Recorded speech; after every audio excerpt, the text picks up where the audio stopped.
Hi everyone, thanks for joining. Today we're going to talk about how to forgive people you don't want to talk to. It's a big subject, and by the way, forgiving people includes forgiving ourselves. So you're going to be taught the right way here. You're going to be introduced to a few techniques that will allow you to forgive others, forgive yourself, and I think you'll find it very interesting, but it's something we should all pay attention to. We all have people that we've harmed in some way. We have hurt, and there's many others out there who have hurt us. Sometimes we've been fortunate in our lives and not had deep hurt or deep afflictions that have lasted for a long time with us. But um, there are people out there that have. What if the one who needs forgiven was an abusive adult, for example, to us as a child, or abandoned us as a parent, or was a boss who was racist or misogynist and they disliked us because of those reasons, or an authority figure like a cop or others who abused their authority because, well, maybe just because they could. The list of misdeeds can be endless for those who need to be forgiven. But what if we are the one that needs forgiven? Because we were the abusive adult to a child, or abandoned them as a parent, or was a lousy boss for a whole bunch of reasons, whether we were racist or misogynist or not, or we just disliked an employee. An authority figure like a cop or other people, even who abuse their authority because they could. It sounds outrageous, I know, but that comes that comes with life. It's out there. You've seen it. You've witnessed it, and you may have either been hurt by it or hurt someone else with it. So the list of misdeeds can be endless for those who need to forgive themselves or be forgiven by others. So there is a way to seek forgiveness from others in higher states of consciousness. We'll also explore this as an antidote to um, forgiveness. Finally, we'll discuss several meditation techniques today that we're not going to practice today, but you'll understand them, you'll have the foundation for them, and you can come back and replay this video to study them further, or maybe you'll get enough out of today's teachings to help you create your own meditations if you have experience. Okay, let's move on. Okay, psychologists define forgiveness as a conscious, deliberate decision to release feelings of resentment or vengeance toward a person or group. I do not know anyone who would not improve the quality of their consciousness by forgiving someone who has deliberately caused them harm. Regardless of who has harmed you, whether they deserve your forgiveness or whether you choose to forgive someone, excluding forgiving yourself here, it does not mean you're condoning or excusing offenses. An important rule about forgiveness is not to say you forgive someone when you don't. It won't make you feel better. It won't make your life easier. Your higher being state will not recognize this as a genuine act, and thus it has no spiritual consequence. True forgiveness means acknowledging that our suffering matters to us, the one who's lived it. Whether the other person ever agrees with us or not, we say, you matter to our own heart. Here's the important part. We can do all this with or without the other's awareness. It's not necessary to bring the other person into your desire to forgive them. This is, or for them to forgive you, goes both ways, and you'll see throughout these episodes, or throughout this teaching. This is an inside job for your consumption, healing, and well-being. This is all comes down to getting an understanding of what forgiveness is. Practicing forgiveness can have powerful health benefits. Observational studies and even some randomized trials suggest that forgiveness is associated with lower levels of depression, anxiety, and hostility, reduced substance abuse, higher self-esteem, and greater life satisfaction.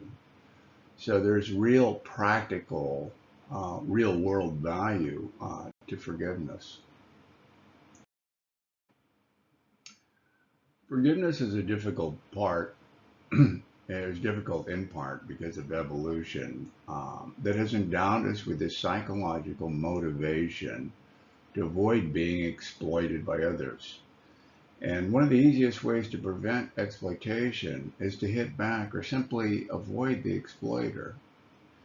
But as we talked earlier, what if the one who needs forgiven was an abusive adult to us, or an abandoned parent, or a misogynist, or a bad boss, or a lousy authority figure? All of those things. The list of misdeeds, again, is endless. So forgiving does not mean extending an invitation of reconciliation to someone. The people who wronged us, they won't accept it. They never do. And so this has to take place within our own consciousness. Worse, if you were to confront them, they'll pretend their hurtful words and actions weren't toxic at all.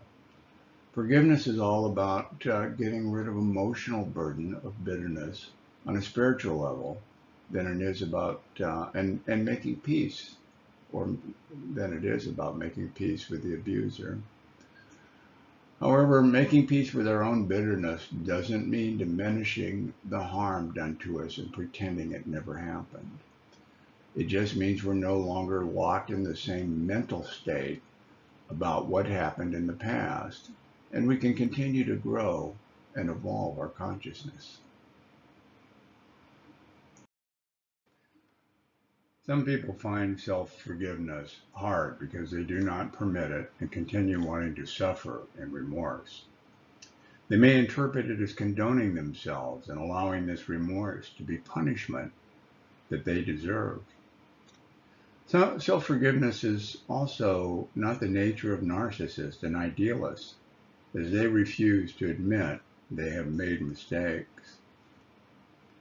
What if the worst thing that could happen to us after we leave this world was to experience how someone we harmed felt about that experience, of what we did to them, and we could really feel their pain? How harshly would we judge ourselves if we felt their pain? Would we then inculcate this experience into our being so that in another lifetime we did not repeat this kind of behavior? Well, maybe this is what lessons of doing wrong to others, or being wrong by them, is what we're here to learn in the here and now.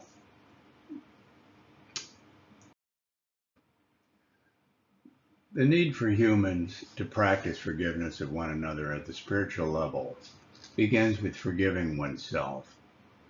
We often hurt ourselves most by making poor choices that affect us personally. Our loved ones and others are quite often involved, unintentionally, yet we feel profound guilt. Sometimes we've done something to others deliberately for which we have to reconcile our actions with our morality. Sometimes these things are so bad we remove them from our memory or hide them. We don't want to experience them again. If we're experiencing a personal guilt of some type, we must forgive ourselves first before trying to use forgiveness of others as a tool for healing. Forgiving yourself is about more than just putting the past behind you and moving on, I assure you. It is about accepting what has happened, taking responsibility for it, and showing compassion to yourself. Facing what you've done or what has happened to you is the first step toward self-forgiveness. Hi everyone, I'm back again. For those of you who are very astute, you might notice that I'm no longer wearing a red t-shirt and a sweatshirt. I record early in the morning in my studio and the heat never comes on until about 8 a.m. And then my computer crashed. I've been working on that for 2 or 3 hours. So I threw in a workout and a shower and a bite to eat, and I'm back to be with you.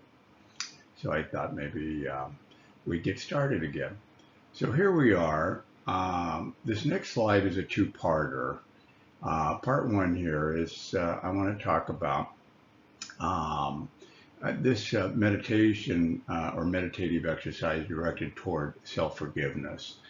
And once you're in a deep meditative state, instruct your witnessing awareness or your higher self to step away from the body.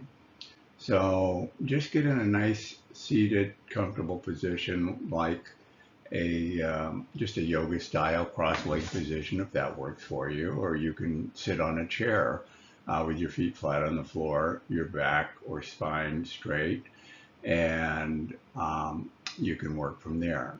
So I want you to use your imagination um, to facilitate this. Now, I want you to, in your imagination, stand up, remove yourself from your body, turn around and look at the seated body and observe it closely. That's what this meditation is all about. Just relax. See yourself in your mind's eye as being seated in a meditative position.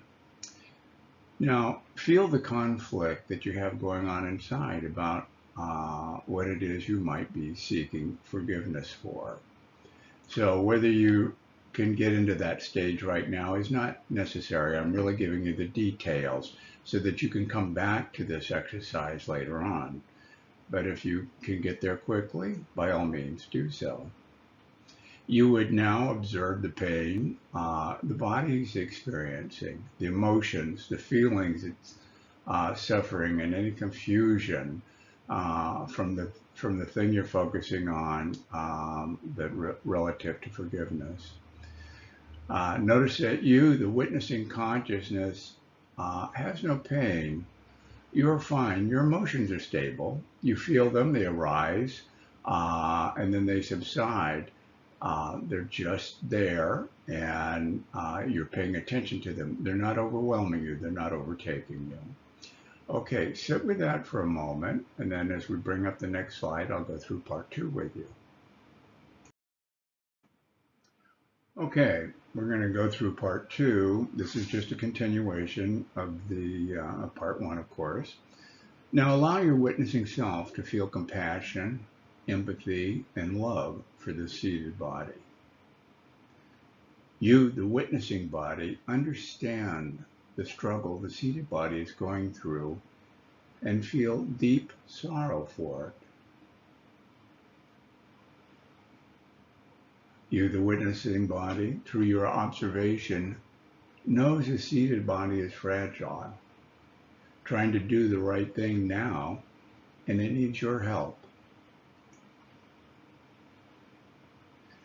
Let any emotions well up within you, the witness, for the suffering going on inside the seated body. You now encourage the seated body to let go. Inform it that all will be as it should be. Love and healing will return by accepting forgiveness as the path.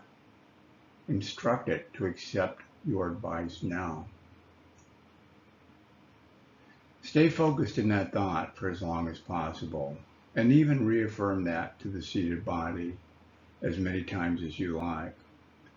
Once you feel that the intention has been set in motion in the seated body, return to it and gently awaken it. This meditation relies heavily on your imagination, and you may feel you're just acting out. Well, you are in the beginning, but as the novelty wears off, you come to the core of the exercise, which is empathy and feeling the pain of your seated body.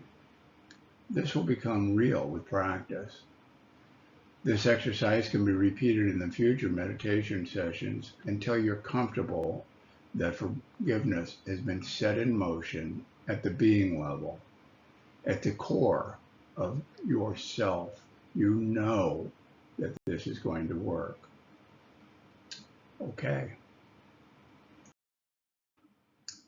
All right. This meditation exercise is directed toward forgiving others.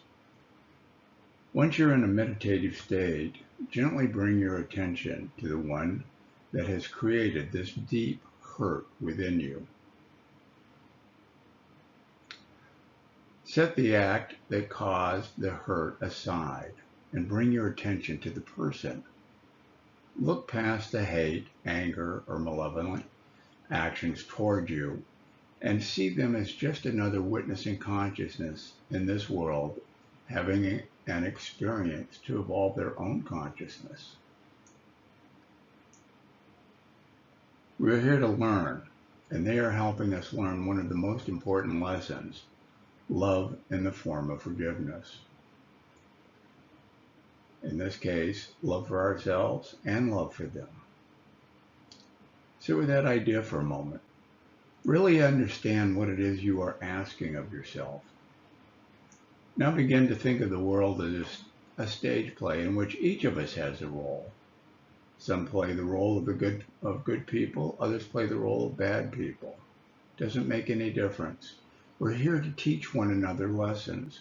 We're here to share. We're here to create love for ourselves, even though we don't really recognize that when somebody hurts us. But you do now.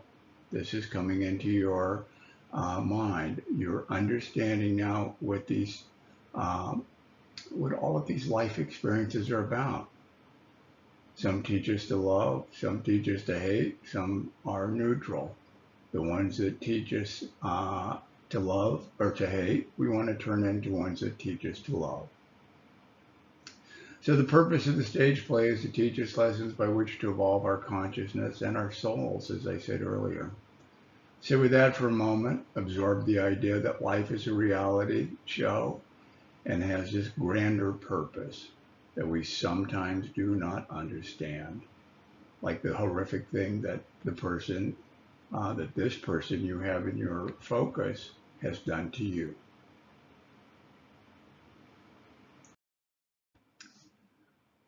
Here's a meditative exercise for soul-to-soul forgiveness. You've come to realize how badly you treated someone years ago. You may have even tried blocking it out of your memory because you were so ashamed of your actions. This person may be alive or deceased. It makes no difference because this effort is a spiritual effort that will be recognized at the soul level of the other person, no matter what dimension they're in. Bring yourself to a deep meditative state. Raise your vibration by thinking of loved ones or experiences with people you love that lift you up, that warm your heart and make you smile. Do not move on until you are in the state of love and gratitude. You can even do this with a pet. You may have a pet dog that you love dearly. It could be a child. It could be a grandchild. It could be your mother or father. Just spend time focused on that. It's not who you're thinking about. It's that you actually create this feeling of love. This is the vibration level that harmonizes you with a greater field of consciousness so that we can reach this person that you're going to make amends with. Now remember the person you hurt. It's okay to feel your remorse again or your shame returning. It's now not important. Reach out to them with a blessing of love and gratitude for being in your life. However you may want to phrase that or say it, or how you may want to deliver your apology. Thank them sincerely for teaching you a lesson about yourself that was difficult to understand until now. In fact, it was so difficult you hid it from yourself for a while. Send them your profound apology from the heart for the wrong you did, for the wrong you committed, the pain you inflicted upon them. Sit with that deep remorse, that deep feeling of remorse for a few moments. The soul of the person you harmed will receive this information from your soul and will accept your apology. In fact, it already has, because at the soul level, we exist in a state of oneness, whether we are alive or deceased, which is pure love. So that's what we were practicing. You were raising your vibration when you were thinking of loved ones and you were remembering experiences to bring your vibration level, I say up. It's really, we're making it more subtle, more finer, more refined. So that's a really important step. So this blessing is really not for them. It is for you to reconcile your actions at your being level so that you can continue to evolve the quality of your consciousness. And that evolution of quality is finding and becoming love. That's what your meditation practice is teaching you. You're learning lots of insights and you're learning lots of things. If you're watching my podcasts, I know you're learning lots of things. I'm bringing you lots of varied information in which to think by and expand your worldview about love and being. So that's what we're doing here. You're evolving the quality of your consciousness. And believe me, this is the most important thing you can do in this world. Okay? This lesson is to come back from despair in a world that is not fair. The lesson is to find peace, serenity, and love. You understand this life lesson is about contrast between good and bad, and to show you a way to become stronger and expand your love of self and others. You realize you can come back from despair by forgiving yourself and asking others for forgiveness. In the case of forgiving others, the power of your negative energy, dislike, hate, or ill will toward them only prolongs your healing. You must let it go. Wake up to this idea that the person who has wronged you has brought you the gift of this lesson. Okay, we're going to talk about needing to forgive at your being level. You need to forgive it at your being level. This is the very core of where you get to in deep meditation, when you've bypassed the ego and all of the emotions and your intellect, and you're sitting there quietly by yourself, with yourself, and you're enjoying your company. That's a being level state. This means addressing your actions in a deep meditative state until you feel you've accepted them at the deepest level of your truth. I remind you here that you do not have to reach out to anyone in the waking state reality of all these exercises are an inside job. They're you repairing you. They're you making suggestions to your subconscious. In fact, more than that, you are reprogramming your subconscious by forming an intention and affirming that through your meditations. So this is a big deal. You're doing a lot of heavy lifting here. Forgiving at your being level is enough to heal and become healthy again. It truly is, and I've seen it over and over again. And it may be new to you, or perhaps you've been through this before, but you can do this. Let go. There's nothing left to be angry about or ashamed of any longer.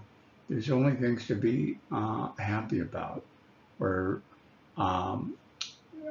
even blissful about. You've accomplished a lot once you get these things behind you. These are really fears that are in your subconscious that are holding you back. You cannot evolve your consciousness with fears.